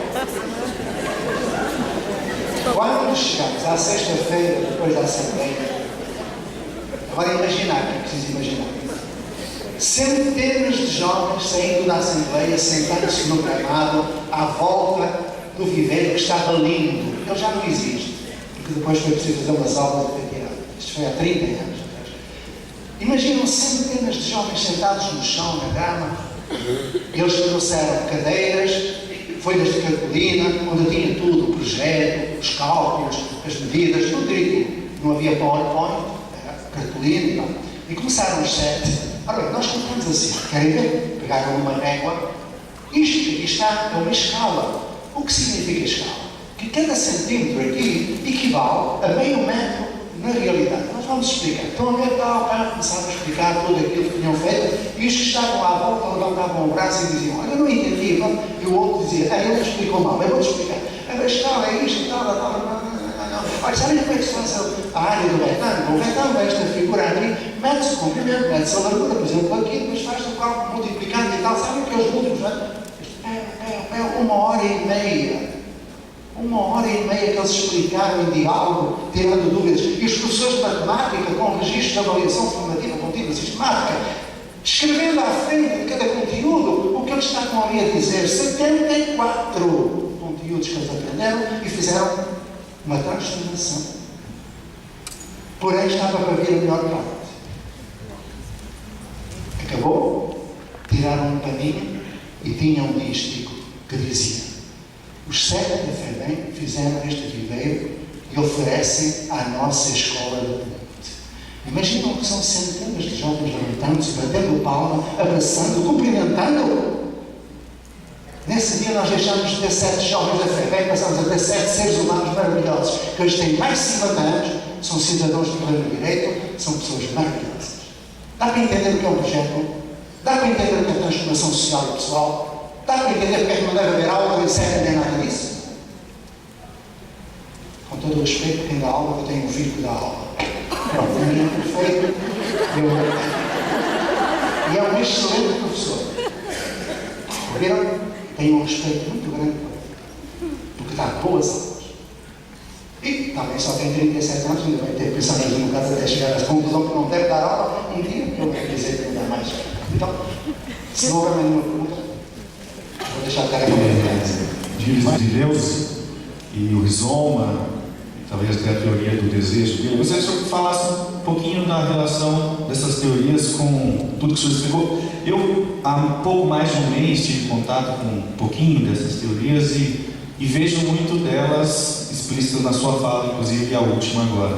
Mas gostaria de explicar sobre isso para a gente. Faz uma resposta que é teórica.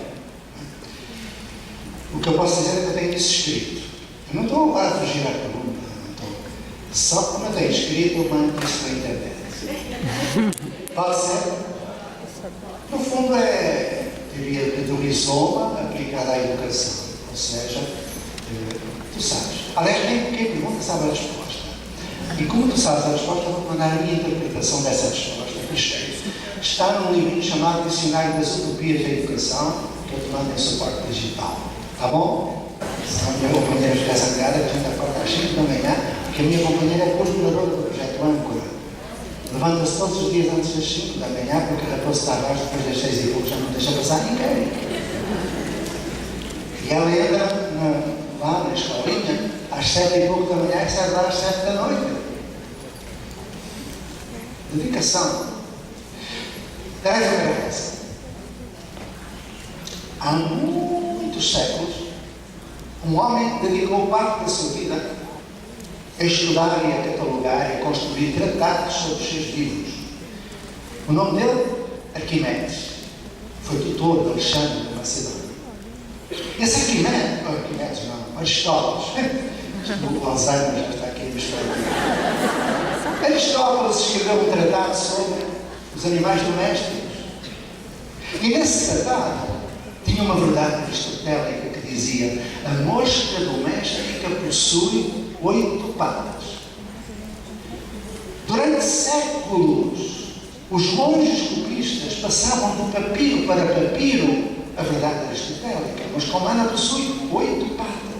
Até que um monge, animado do espírito científico, parou naquela frase, pousou a pena de ganso e foi procurar uma mosca. Encontrou uma mosca, pegou a mosca com 2 patas. Mas pensou, esta coisa não pode ser defeituosa. Foi e apanhou outra mosca e com 2 patas e na terceira mosca. A hipótese confirmou-se. O homem voltou para a mesa do copista e escreveu: a mosca doméstica possui 6 patas. Tarefa para casa? Contar patas de mosca. Cai em paz.